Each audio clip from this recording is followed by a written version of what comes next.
folks, my name is Jürgen, aka Not Proud of It, and Destiny has brought you to my channel today to talk about the fact that it is very difficult to actually get good grades when you grade your sorcery cards. Normally, some card games are a little easier to grade than others, and sorcery definitely is in the category difficult to grade. I graded a few sorcery cards myself. I had the opportunity at a tournament to actually get a special label. I made a whole video about that. I will link to that video at the end of this video, but we're gonna have a look at a few of my cards I graded that day today as well, and we're gonna have a look at a few of the other cards I actually am planning to grade when I am in Essen at Spiel, where Arthurian Legends will be revealed.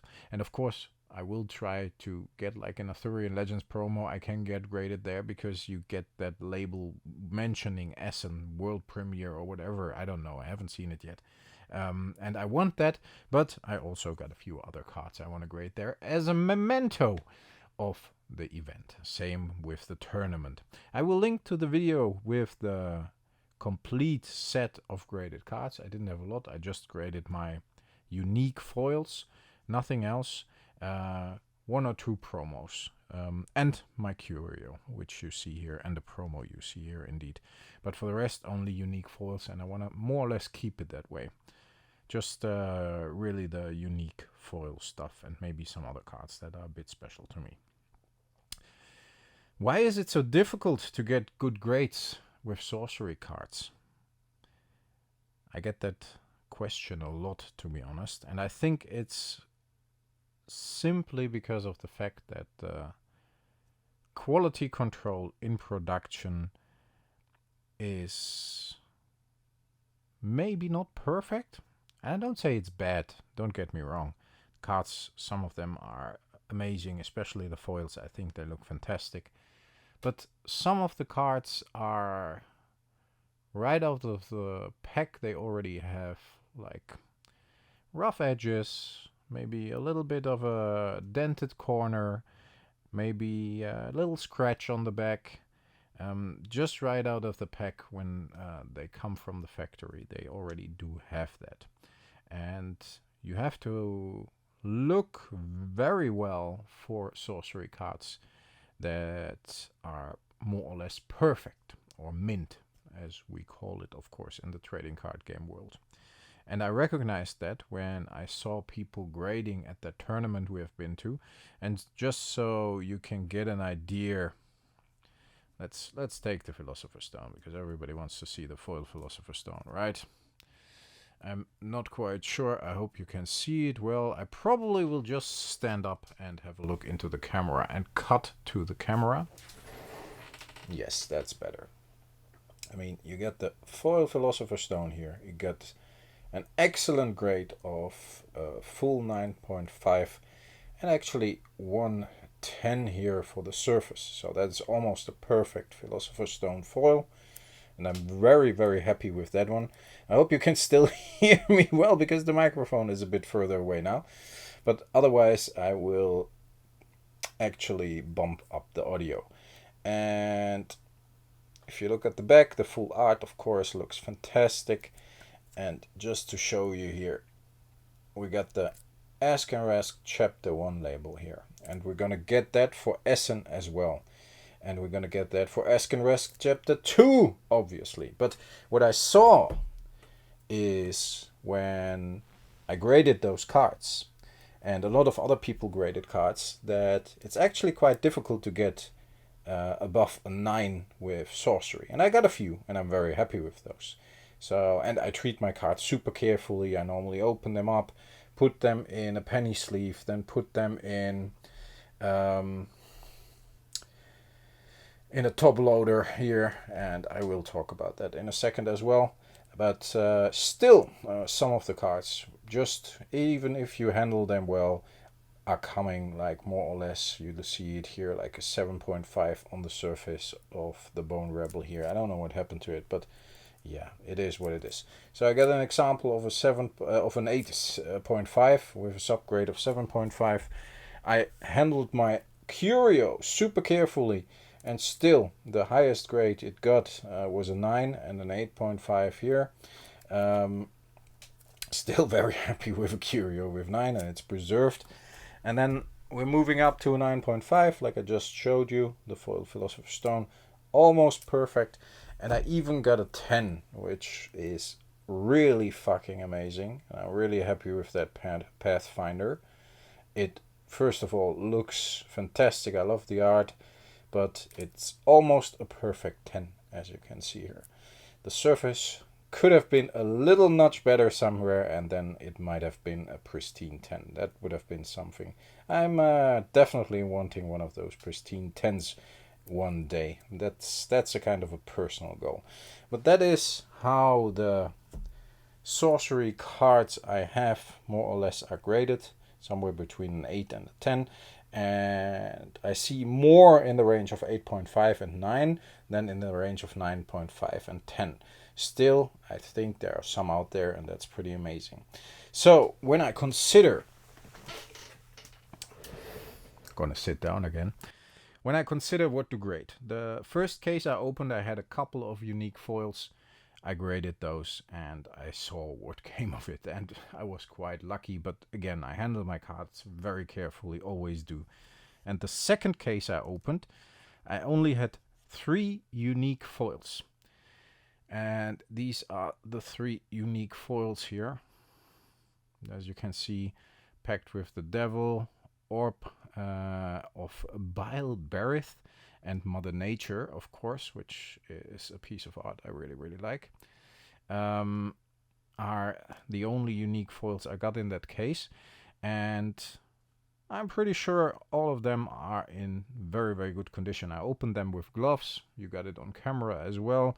If you look up the videos, the box openings from the second case or the live streams, you will see that the unique foils I got here have been handled more than carefully. Still, I think I already had a look at them.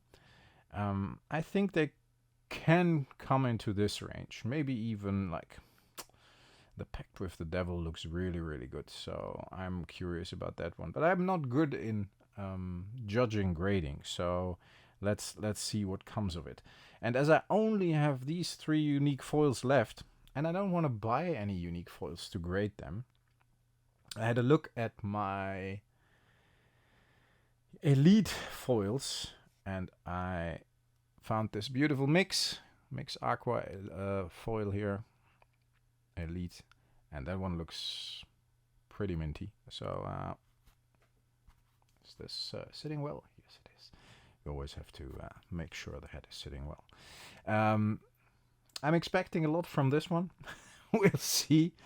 I think it's a beautiful card anyways. And I'm not going like, I have to grade everything now. But yeah, handing in a few might be nice. And I had a look at these 2 Conqueror worms here.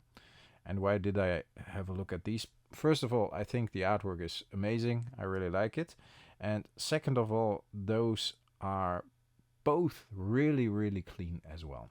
So that gives me the idea to actually maybe even, it's not even like that I say, oh, I love the Conqueror worm so much. I love the art, but I love a lot of the art in Sorcery. But those 2 were like, yeah, those might get a 10, maybe even a pristine one. You never know. They look pretty perfect to me again.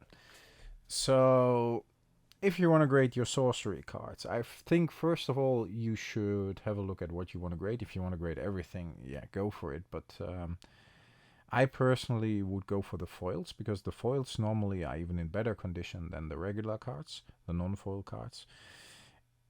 Considering the cost of grading a card and what you actually want to do with it, I don't want to sell it. I want a couple of mementos of the moments I experienced with sorcery, like with the tournament, like with Essen now, the Spiel, like with the second Eskenrest tournament. I definitely want to grade some cards there.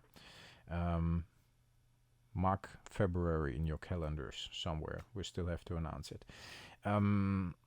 So for me, it's not very important. I love a 9. I love an 8.5. I of course, love a 10 as well, and maybe even a little more than a 9. Sorry, Curio. But I don't want to sell it. So for me, it's not... If it gets a 10 or an 8.5, it still will be put up here somewhere, and I'll be happy with it for the next probably 30 years, as I know myself, because I don't get rid of stuff. I never do, unless I really have to, but in general, I don't. So I made a conscious decision to grade these unique foils, and then I added a few elites just because... just grading 3 cards is probably not even worth the effort, so I at least want to grade 5-6 cards. We'll see, folks. Get an idea why you want to grade. Get an idea what you want to grade. If you want to grade non-foil, it's going to be much more difficult to get good grades, I think. It's much more difficult to get foil cards in the first place anyways. So finding a foil Pathfinder is not that easy. Finding a foil Philosopher's Stone is not that easy. I think even ungraded, this is around 800 to 1,000 bucks. I don't know. I don't care, but it's not leaving my collection. But it's difficult to get these unique foils. Unique foils are very rare and very hard to get. In beta and alpha, even more difficult, of course. And these are all from the first edition print of beta. So when it comes to beta, you also have to check, do I want to grade only the first edition ones and maybe build a set of unique foils there? Maybe to even have all of the unique foils graded in 8.5 or higher one day. Will be difficult because I probably won't get any first print beta boxes anymore. But then I have to buy, or I have to buy them graded already, which I probably won't do because I think it's fun to do. But if you go for second print, then it might be even easier, because we all probably can agree that over here in Europe and in the rest of the world, there is still some second beta print boxes coming, hopefully soon. Do you want to grade foils from Arthurian Legends? Do they look the same? Is the quality the same? We all have to see. But even with the cards we already have and already can grade, you have to make a conscious decision what you want to grade and maybe why.